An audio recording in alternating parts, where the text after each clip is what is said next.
Hello friends, welcome to our YouTube channel success Guru. अगर अभी तक आपने हमारे चैनल को सब्सक्राइब नहीं किया है तो इस वीडियो के नीचे आ रहे लाल बटन को दबाकर हमारे चैनल को सब्सक्राइब कर लें। हम हर हफ्ते मोटिवेशनल वीडियोस बनाते हैं जिससे आप अपने कार्य में सफल होने के लिए मोटिवेटेड रहेंगे।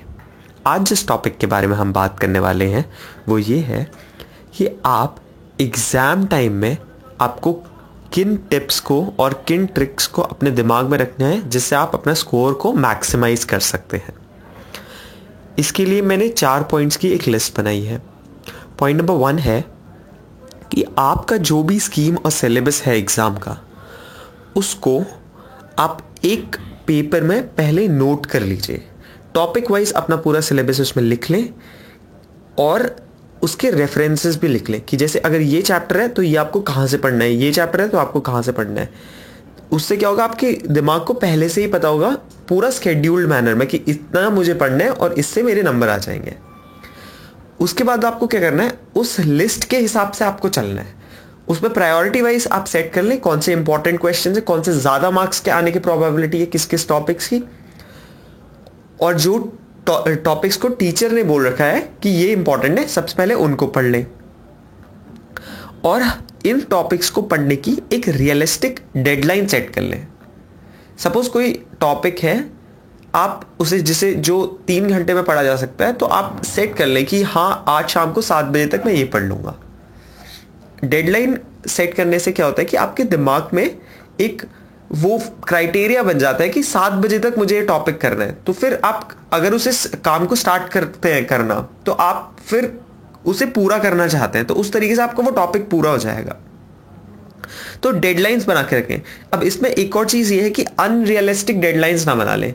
अब कोई ऐसा टॉपिक है जिसको करने में 1 दिन तो लगेगा ही, तो आप उसको कह ले रहे हैं कि मैं 2 घंटे में कर लूँगा, तो ये इट्स नॉट पॉसिबल। उससे फिर आप जब नहीं कर पाते हैं एंड में, तो आप डिस्करेज हो जाते हैं। तो ऐसा ना करें, रियलिस्टिक डेडलाइंस बना लें और इस पेपर को अपनी स्टडी टेबल में लगा के रखें और इसको फॉलो करते हुए चलें। पॉइंट नंबर 2, एग्जाम को फेक करें।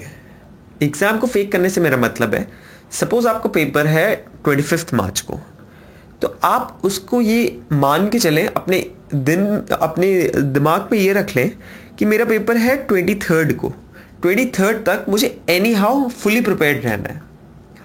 तो इससे क्या होगा ना, आपके पास अगर 10 दिन की छुट्टियां हैं पेपर से पढ़ने के लिए, पेपर के लिए पढ़ने के लिए, जो कि बोर्ड्स में शायद 5-6 दिन की तो होती है, तो उससे आपको क्या होगा, आप जल्दी से जल्दी 23 तक ही अपना कोर्स पूरा करने की कोशिश करेंगे, फुली प्रिपेयर्ड होने की कोशिश करेंगे, क्योंकि आपके दिमाग को ये लग रहा है कि आपका पेपर 23 को है। तो उससे जो है ये हमारी मानसिक धारणा होती है, जो हम प्रोक्रास्टिनेट करते हैं कि चलो यार 5 दिन तो है ही, पढ़ लूंगा, अब 4 दिन तो है ही पढ़ लूंगा, आप उस चीज से बच सकते हैं। तो प्रोक्रास्टिनेशन से बचने का एक ये बहुत ही वाजिब तरीका है, आप एग्जाम फेक करके वो धारणा अपने मन में बना लें। पॉइंट नंबर 3, जब आप एग्जाम हॉल में आंसर्स लिख रहे हैं, तो अगर ऐसा कोई क्वेश्चन है जो आपको नहीं आता है, तो आप उसको पूरी तरीके से इग्नोर नहीं कीजिए। अगर आपने कोर्स पढ़ा हुआ है तो बेशक आपको उससे रिलेटेड कुछ ना कुछ तो आता ही होगा, कुछ फॉर्मूलेज आते होंगे, कुछ कीवर्ड्स आपको पता होंगे जो उसके आंसर से रिलेटेड हो, तो उन कीवर्ड्स को लिख लें, उनको थोड़ा एक्सप्लेन कर लें, उन फॉर्मूलेज को लिख लें।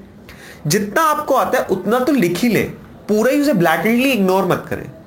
इससे क्या होगा, आपको टीचर स्टेप्स के मार्क्स दे देगा। और कई बार ऐसा होता है कि टीचर 5 मार्क्स का क्वेश्चन है तो 3 मार्क्स तो दे देता है कि बच्चे को पता था, टाइम नहीं मिला लिखने का, ये सोच के अच्छी राइटिंग में रखें, अंडरलाइन जैसा कर दे, तो उससे टीचर पे अच्छा इंप्रेशन पड़ता है। मगर हाँ, अगर आपको किसी क्वेश्चन के बारे में कुछ ही नहीं आता है, बिल्कुल ही नहीं पता है, कि आइडिया ही नहीं है, तो फिर कुछ भी मत लिखे उसमें। अगर आप कुछ भी लिख देते हैं अनशंट, तो इससे टीचर पे गलत इंप्रेशन पड़ता है, थोड़ा नेगेटिव फीलिंग जाती है आपको लेके। तो जो भी आपको कीवर्ड्स पता है आंसर के अगर थोड़े, तो उसको जरूर लिख लें। और ऐसा सब क्वेश्चंस में करें जो आपको नहीं आते हैं, मतलब ब्लैटेंटली पूरा क्वेश्चन में छोड़ दें, ये सोच के कि मैं जो पहला क्वेश्चन मुझे आता है उसी को लिखते रहूंगा और वो छोड़ दूंगा वो क्योंकि मेरे को नहीं आता। आपको सभी क्वेश्चनों में स्टेप्स के मार्क्स फेच करने में ये मदद करेगा। पॉइंट नंबर 4 है कि एग्जाम हॉल में घड़ी लेके जाएं, या फिर अगर आपके एग्जाम हॉल में एक वॉल क्लॉक है तो वो और भी बेटर है, पर घड़ी को लेके जाएं। इससे क्या होगा कि काफ़ी बच्चे ऐसा करते हैं, एग्जाम लिखते लिखते उन्हें ध्यान नहीं रहता कि कितना टाइम उन्होंने एक क्वेश्चन में लगा दिया। सपोज 3 मार्क्स का क्वेश्चन है, आप उसमें 2-3 पन्ने लिखे जा रहे हैं, उतना रिक्वायर्ड नहीं है। तो टाइम स्केड्यूल के हिसाब से एग्जाम में लिखना बहुत ज़रूरी होता है, ताकि उससे आप अपने मार्क्स मैक्सिमाइज कर पाए, आपका जो भी क्वेश्चन आ रहे हैं कोई छूटे ना। तो इन 4 पॉइंट्स को आप अपने दिमाग में बेशक रखें। इसके बाद भी मैं एग्जाम से रिलेटेड वीडियोस बनाऊंगा कुछ, तो उसमें आपको और टिप्स मैं बताऊंगा जिससे आप अपने एग्जाम मार्क्स को मैक्सिमाइज कर सकते हैं। दोस्तों, काम रहे, एक पीसफुल माइंड से पेपर दें, आपका पेपर ज़रूर अच्छा होगा। धन्यवाद।